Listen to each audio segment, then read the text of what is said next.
Hello, Wildcats. This is Miss Ivy here for Monday's Marvelous Book Talk, and today I have a special guest. He is reading one of our Lone Star books, Ghost. So, wanted to kind of have him talk about it a little bit. So, BJ, do you consider yourself a reader?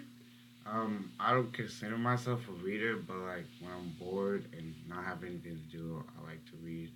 Okay, so not a big-time reader, but I was really excited to share this book with him. I knew that he would love it. So what kind of got you drawn into this story? What got me drawn into the story was the main character and connected to me on a personal level. So I just started reading it. So I believe that there is a book out there for everybody to make you into a reader. You just have to find that special book, and I can help you do that. So, BJ, tell us a little bit about the storyline of Ghost.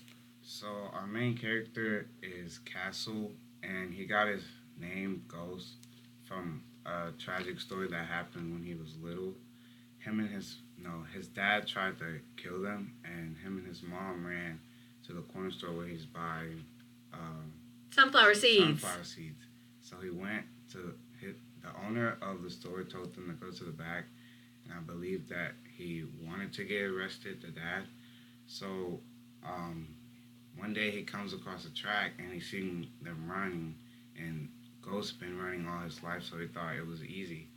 So he wanted to try for the track team, and they did that. He eventually made the team and wanted to be a basketball player. And Ghost is a very big troublemaker, and the only way he can stay on the team if he doesn't get in trouble at school. Right. So he's kind of developing a relationship with the coach along the way as well. So if you want to know if the track team succeeds with Ghost on it, or if he ends up, going on to basketball as well, you would have to read Ghost. So this is Miss Ivy and BJ Taylor coming at you from your Wayside Library.